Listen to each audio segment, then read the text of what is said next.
Hi guys, I'm going to do a quick video. These are two genuine antique Sandow spring grip dumbbells.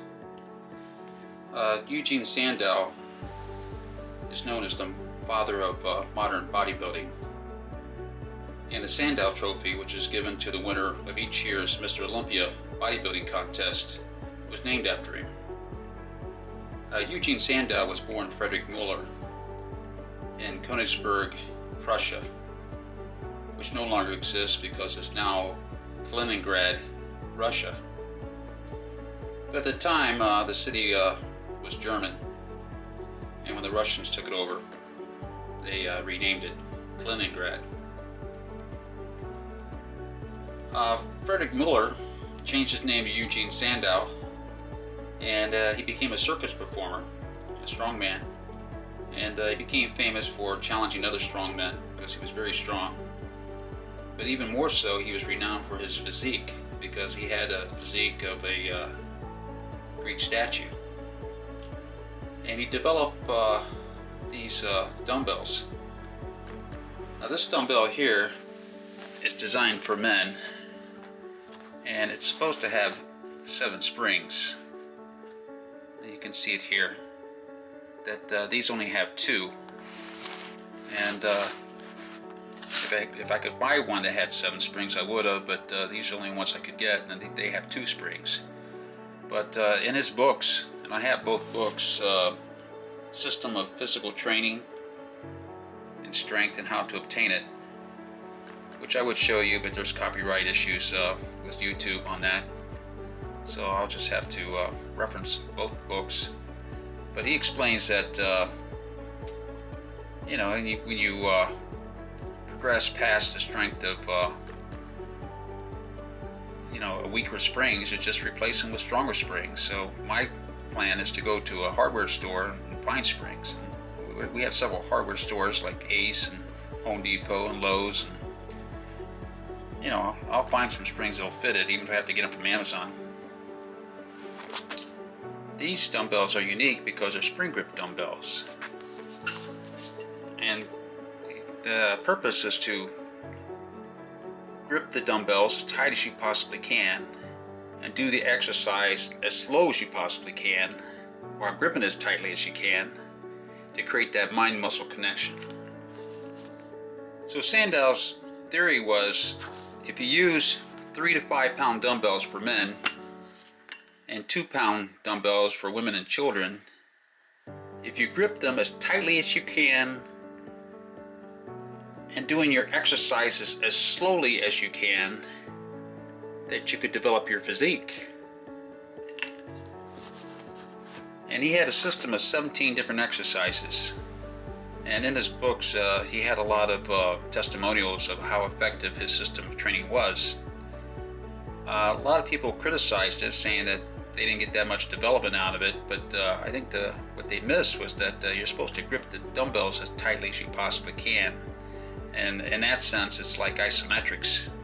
And isometric is a proven way to develop strength.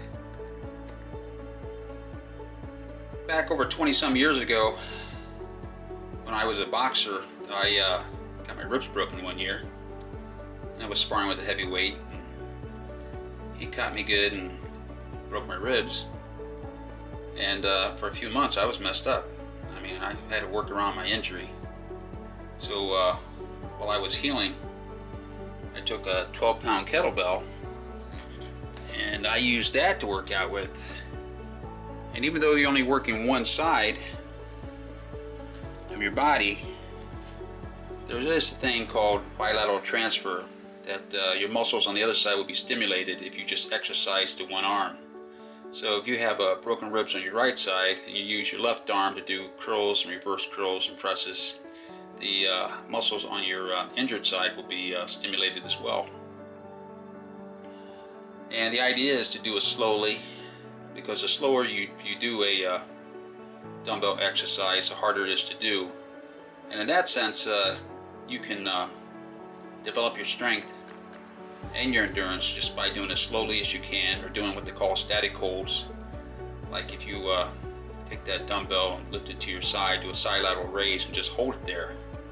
And I guarantee if you hold it there for 2 or 3 minutes, you're going to feel it in your deltoids. Okay, so that's all fine and interesting, but you probably are not going to want to buy a antique Sandow spring grip dumbbell. For one thing, they're expensive, and number two, they're hard to find. But the reason I made this video is because the principle that Sandow speaks of